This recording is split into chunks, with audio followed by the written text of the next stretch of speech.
Hello, I'm Kurt Lidke, Executive Director of Klamath Film, and you just watched A Key to Memory, a film that we hope sparks some important conversations or at least some fond memories in our Southern Shorts category for the Klamath Independent Film Festival.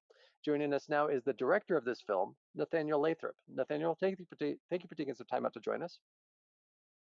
Yeah, no problem. I'm glad I could join you.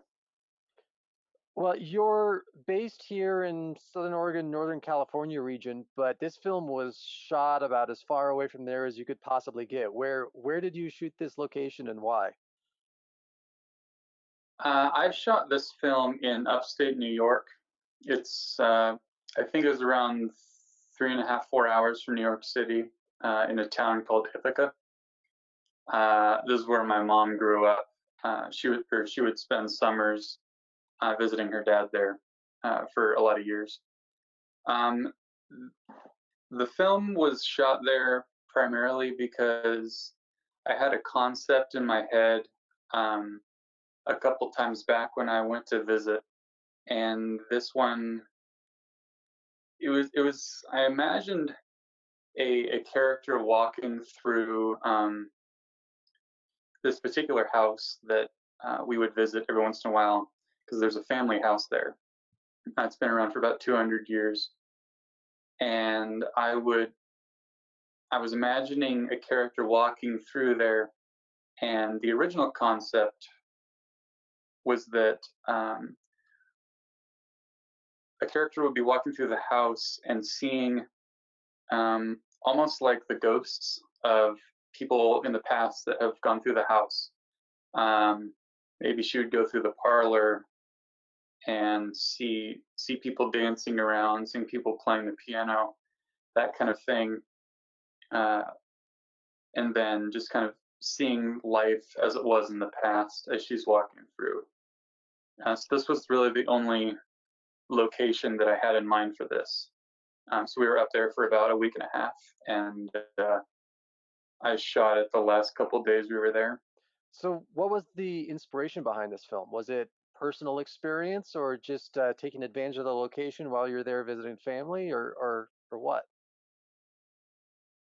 This was uh, it was based off of a concept that I had through the perspective of my mom, mostly because she would visit the farm every summer, and currently now the location there at the house is totally vacant.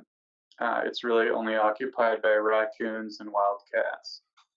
Um, and the ceiling's fallen in. You can barely get from the kitchen into the dining room because the ceiling is blocks you have to squeeze through. And um, so in her mind, I imagine that she's seeing her grandma cooking eggs on the stove. She's seeing her dad read the newspaper on the couch, that kind of thing. Her bedroom that she would stay in, and now it's just everything's full of uh, dust and raccoon scat and Timothy seed that was used to be stored in the parlor. So now you have to walk through it, 3 inches of Timothy seed to get anywhere.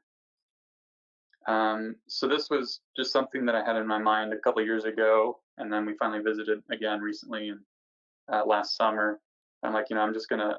I don't go here very often, so I'm gonna try to get this concept in my head, kind of storyboarded mentally, and then just go for it and see what happens. The end really, when because I filmed everything chronologically, and the end I was pretty much winging it. I was telling my actress, who is my sister, I don't actually know what I'm doing right now. I'm just going to get a couple shots, and we'll hope that the post production process kind of cements everything down. I was wondering about that because it does have a story arc to it of an individual coming to a home and hearing voices and reminiscing, but it's also one of those stories that's not like full on abstract over the top like David Lynch weird, but it does leave some open interpretation to what's going on and what the character is experiencing. So I was hoping you could maybe delve on that a little bit more as far as at least what you interpret your film to be. Yeah. Sometimes sometimes I watch films and that are made specifically for a certain party or a certain individual group, um, and a lot of times I really enjoy them. But I think sometimes there's a lack of films that cover something that so many people face, and in this case, it's reminiscing over times that have passed. Um, maybe you walk into a um, maybe there's a park that you and your grandparents used to visit, all the time, and now 30 years later you go to that park and your grandparents aren't there, but you still envision them with you sitting on the bench watching you swing on the playground and all that kind of stuff. So I think this is something that it really it pulls at the human emotions of loss and memory and then joy and that kind of thing. And it's something that's neutral that everybody can, I think, relate to. Yeah, I'm an overly nostalgic, sentimental person to begin with, and so maybe not everyone follows that same mindset. But I certainly have done this many times in my various travels all over the country. I love history, so lots of times when I go to historic places, what pops through my head is I kind of get lost in daydreams thinking about the people who have been there before and the experiences that happened there and trying to kind of put myself into that mindset. And that's something that we've seen on film a little bit a couple times before, but not a lot of people have really approached that topic, and it can be something kind of difficult to put on film well. So were you concerned about executing that? I know you said you didn't necessarily have a full concept when you started filming, but as it kind of came into a clear picture, was there any difficulties as far as the production to create that kind of atmosphere? I knew when filming it, I knew that I wanted essentially two parts to this. I wanted the visual part, and then I wanted the sound and the music. And eventually, those two things almost ended up telling different stories that contribute to one another.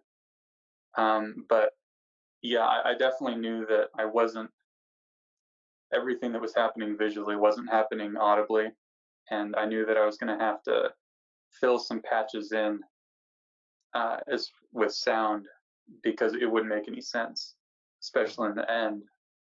Um, it Music and sound are really the only way that would make those shots make sense. Um, and a lot of things could have happened too.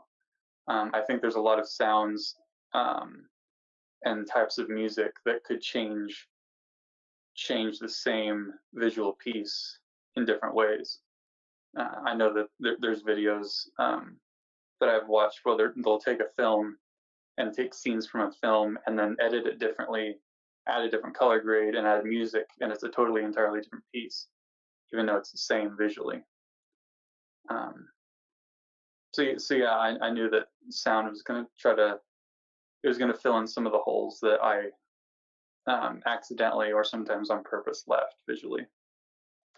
I really like the look of this film. The cinematography in it is beautiful, and it really sets the mood, the kind of sentimental, nostalgic mood that you're trying to present with the film. So, what equipment did you use to shoot it? Um, I used actually I have the camera here. It's just a 5-year old Nikon DSLR with a 17 to 50 millimeter lens on it, and I just I shot in a flat profile picture for the outdoor shots because I wanted as much dynamic range as I could. Um, and then inside, I really didn't use anything different. I did swap lenses once because it was the light was kind of lacking, so I needed a faster lens.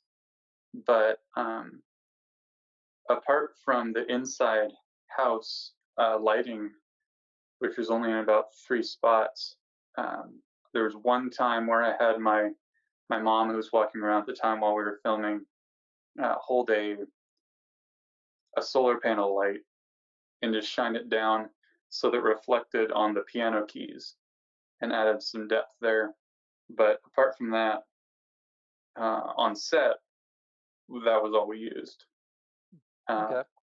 and then post production, I have just a Zoom H4n, just a recording device, and I would, for some things, I would be in my closet doing voiceovers. Same with my sister when she would do the voiceover section. Um, and then yeah, I think that's all the gear that I used, Okay. and I edited on Final Cut Pro as well. For for very bare minimum equipment, you came out with a really beautiful film. So kudos. The look and feel of it, and I love how the voices that she starts hearing have a very kind of old timey radio vibe, almost to some of Uh, them, and yeah, mm. very nice in the way that you set the scene like that. Where have you shown this film so far, and what kind of reactions have you gotten? I finished it, I think, in November or something like that, and then I posted it on YouTube around December. And then I don't remember exactly when, um, but I submitted it to the Ashland Film Festival, and it got accepted into the locals category. And so it showed there virtually because they had I almost want to say it was a 2-week festival, Hmm. and so that was in the short film category. And then I'm not exactly sure how it happened, but there was a lady that was watching films in the Ashland Festival that was connected to the Klamath Festival, and she sent a request to me saying, "Hey, um, I'm part of the Klamath Festival, and I just saw your short film in the Ashland." Um, and she was requesting that I submit it to Klamath as well. So then this is why I'm here now. I actually didn't know about Klamath Film Festival until that email. So that was a cool opportunity that sprang out of nowhere. So, what do you hope that people get out of your film? Um, well, for the younger and aspiring filmmakers, I think, especially after watching maybe this Q&A where you get a little more information, it's definitely a lesson that you can make something that you can be proud of without spending very much money at all. I think I may have spent $10 on the music license, but that was pretty much it. Um, and Oh, then for the people that are just watching for the story, I think it's something that, like I said, everybody can, for the most part, pull from to some extent. Everybody has memories. Most everybody has memories of people that have passed on that they can still see sitting on the couch reading them stories. They can see them cooking in the kitchen, walking around the corner, that sort of thing. Where I think uh, they can connect emotionally and relate to a certain extent. any final thoughts about your film that you would like people to know about it? Um, I guess that I guess one fun thing is I always like making cameos in my own work. Um, so on the visual side, near the beginning, when you see the hand grab the key, that was my hand while I'm holding the camera. I'm like reaching around when I grab the key. And then I did some of the voices as well on the radio, and then the grandpa that's sitting reading stories with the kids. So that's just something that I enjoy doing. That's fun. Um, but I think that's about it. It's a little more. Um, it's a prettier movie than I'm used to making. I think a lot of times I have a lot more color contrast, and it's a lot more. There are definitely directors that I'll pull cinematography tips from, and editing is different. And I think given the location and the subject, it really changed my style for that particular piece, which is I think something that's very interesting. A director may have a certain feel overall. Spielberg, especially in his older films, you can tell it's a Spielberg film.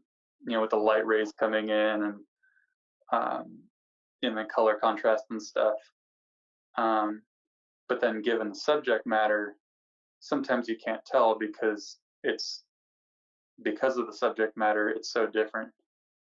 Saving Private Ryan and E.T. have a very different quality, and I think that this film really contributed to the um, softer, more neutral, uh, pretty pretty attribute, if you will. Well, thank you, Nathaniel, for making this very pretty film. And in addition to it being available online all weekend via Eventive, people can catch A Key to Memory in person here at the Ross Ragland Theater in Klamath Falls on Sunday, September 20th for our Southern Shorts block, which will be right around about 5:45 p.m. when your film shows at the 8th Annual Klamath Independent Film Festival. So thank you so much for making this film. Yeah, thank you for hosting.